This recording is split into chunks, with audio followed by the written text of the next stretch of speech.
2650, I gotta run some 8 AN fuel line. All my fuel lines were 6 AN. I'm still have 6 on the return, but I don't ran an 8. I don't know if you can see on that side. That's 1 8, and this 8 right here is going to come off the fuel regulator and go into the rail. And the fuel pump calls for 8 AN or 10 AN if you running this particular unit. But it's weird to me because the 8 AN line come from the tank.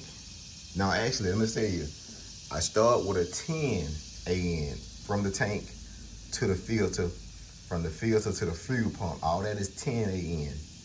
And once they go on the other side of there's another filter back there, second filter, and it comes down to 6. But I can put an 8 AN on there, so I'm running 8 AN all the way to the front. But once they get right here to the fuel rails, it breaks down to 6. This fuel rail is 6 AN.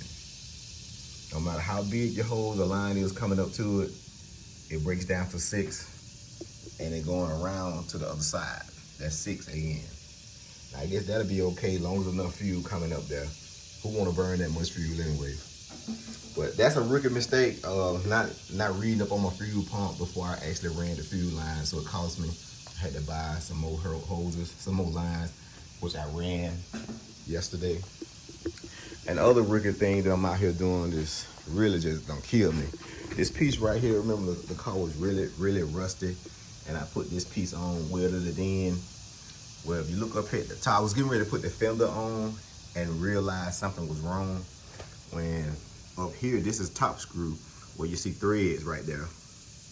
The threads catch the screw. But on this piece that I bought new, it didn't have no threads on it, and I didn't even pay attention to it. I don't put that together. The screw, let me see. This is where the bottom of the fender will screw in, and the screw just slides in. No threads right there. So, option 1 was to remove the door, get me a thread maker, you know, see that I put some new threads in there, but of course I would have to go with a bigger screw. Option 2, come from the back side where it looked like a plate already been put on there, is to take that plate off and see could I go from the back and put something right there. So that's the rookie mistake. When you're building a car, you're bound to make mistakes, which is gonna cause you a big headache, because I gotta come in and saw this off to get to this side. So it's discouraging, but hey, that's where it is, and that's what I got to do. So let me get back to the chopping block.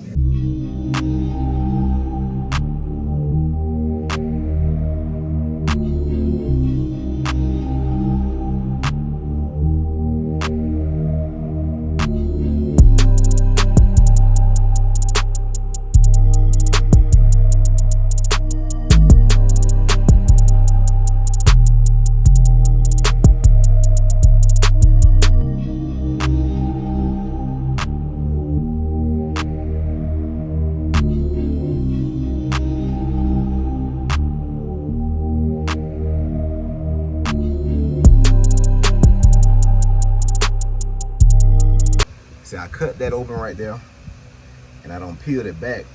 It's like a thick piece of metal that was already replaced, but I can't even see with the camera. There's a little hole in there that goes to the other side. Can't even get to it, but anyway, I decided to peel that back. So let me see if I take that little piece completely out, because I'm gonna have to weld something back anyway. So let me see if I get that out and see what we can find. Well, yeah, I stopped to get my magnet. I figured we can search in the hole. Y'all can see the hole. That's the hole. I ended up taking that cover plate completely off. So now I got a big gap right there. The top hole is supposed to be there. Bottom hole don't.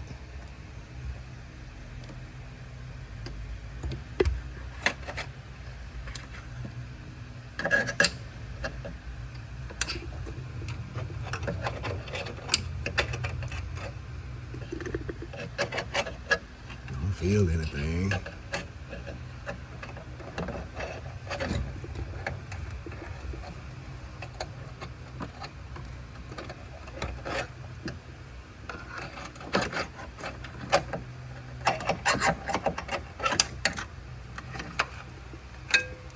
Nothing but trash.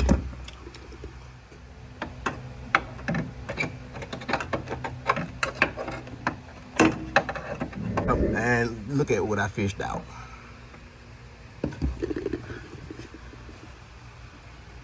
This is for the thread. Yep. Oh man. Here's what I fished out. And this is the screw that goes into the fender, hold the fender on. And it goes in there. Can't hold it with my hand, but yeah, it goes in there. And so, what I have to do is try to weld that piece back on the inside of the door jamb so I can put the fender on. So that's what I'm trying to do. I'm gonna try to show y'all what I'm talking about. I don't know if you can see it. Let me move this light.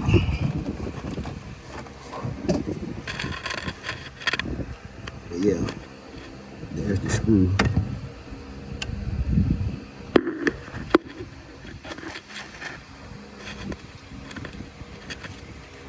That right there. I got the screw sitting in. And so I'm gonna try to weld that piece to back to where it's supposed to be so I can screw the fender there.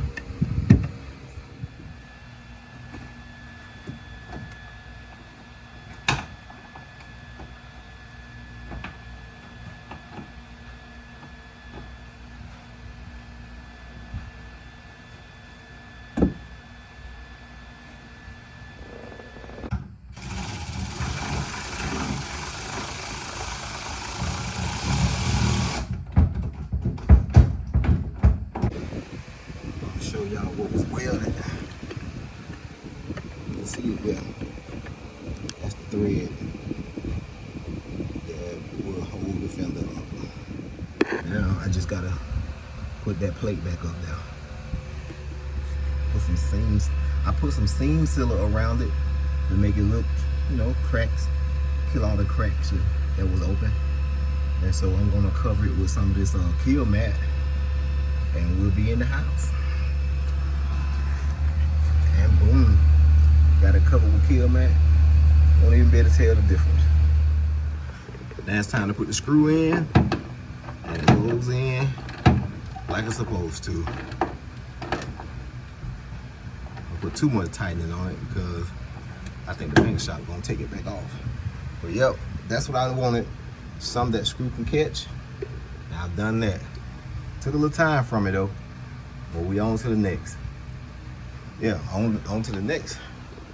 Putting the fender together. Yes sir. So instead of throwing these away, I'm gonna stick them right here in this small vise. I'm gonna use that wire wheel.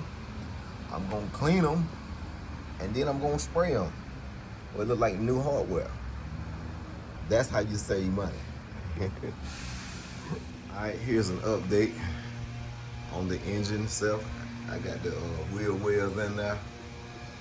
Plus, I like the way that radiator core support came out. I don't know if you can really see it.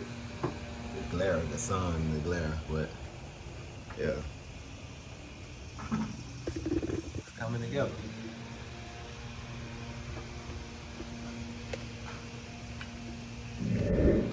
Took a note from Warren G. about it and made sure my core support was gonna catch the eye as soon as you open the hood. That's what I needed. Still got my wires hanging up there. I got wires running, I gotta get those done. So yep. This is where it's at.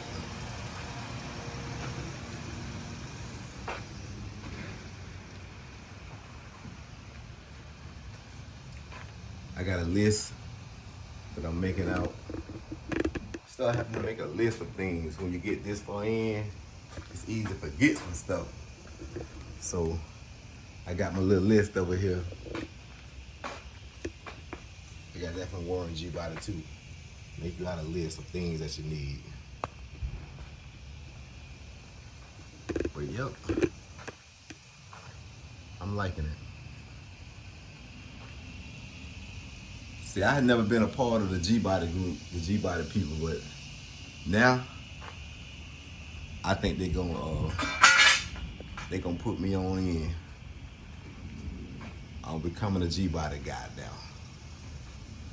So the G Body forum, G Body people gonna accept me with open arms, I hope. Okay, there was one other thing. I have this beautiful, beautiful new 3-row Radiator, dual fans on it, for sale. Because I paid about $200 for it from Amazon, because I need a bigger radiator. Maybe I had to go with Champion, Cold Case, or even worse than that, Griffin. So I need a bigger radiator because I got more horsepower. So this is good for what I was intending to do when I first purchased this. I didn't have a supercharger, but now since I accumulated a supercharger, I'm gonna need a bigger radiator. And I say bigger, but I'm gonna actually get a 2-row that flows bigger. Cause this is a 3-row, and it would have been good enough for any LS swap. So anybody looking for a radiator, get at me, just let me know. We can work something out. Till the next time, till the next video, let's move out.